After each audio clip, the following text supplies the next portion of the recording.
up, EWPPG and more? How y'all doing? Welcome back to another episode of Keeping It Real with your girl, Philly Phil. We got to talk about this real quick.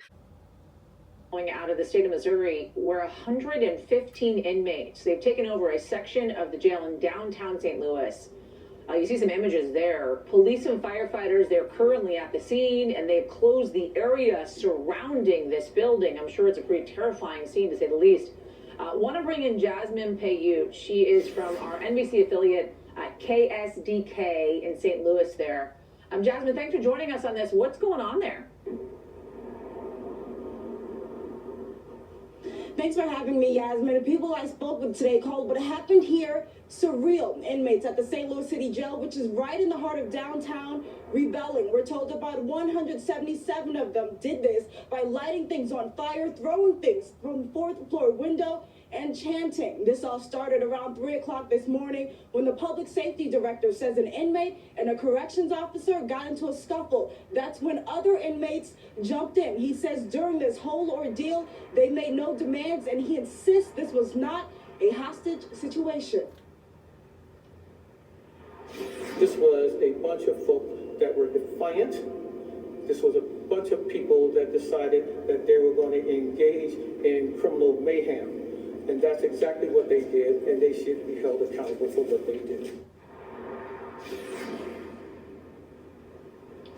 Those inmates involved have been relocated. We're told they will be held accountable for their actions. As I mentioned earlier, he insisted this was not a hostage situation, and they made no demands. But other people, like an alderman from St. Louis, says they do have some demands, like wanting more protections against COVID-19 inside the city jail. Yasmin?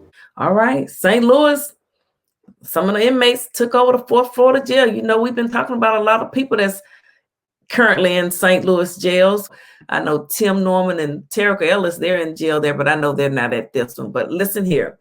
It says inmates jump guards, set fires, smash windows at downtown St. Louis jail.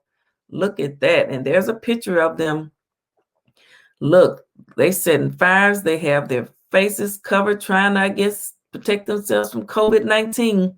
You heard what the news said, that some of them have concerns about that. It says inmates set bedding material on fire, dropping them from broken windows at the St. Louis Justice Center, known as the City Jail, after fires were set at the facility on Saturday.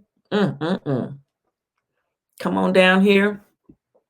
Inmates at the City Justice Center downtown smashed interior windows and threw debris to the ground below in a disturbance that began around 2:30 a.m. Saturday after an inmate and a guard scuffled, and the guard was then jumped by other inmates, authorities said. Law enforcement officers used tear gas to regain control, and a spokesman for the mayor said all the inmates were back in custody shortly after 10 a.m. Jimmy Edwards, the city's director of public safety, told reporters that the corrections officer was injured and taken to a hospital.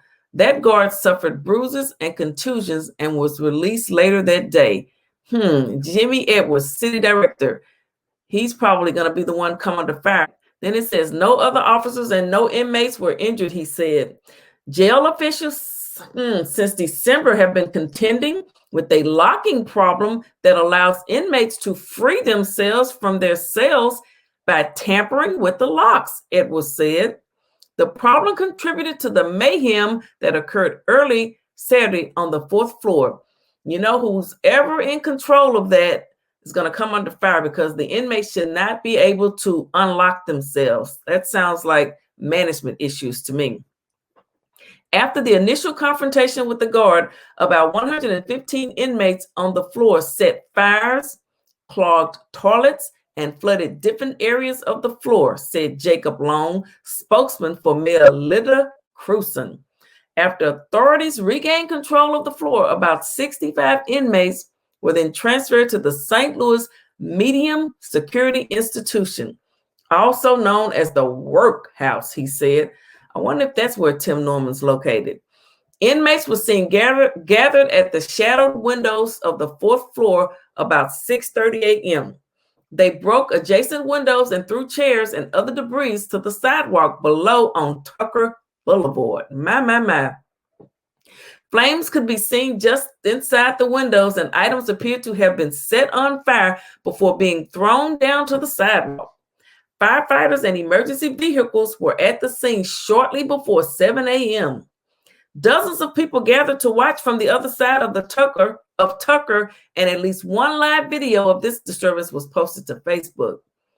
Long at one point called the situation a very dangerous disturbance. Yes, it was, and said both Cruson and Edwards were at the scene. There were more than 630 people in custody at the jail Saturday, but the disturbance involved only those on the 4th floor.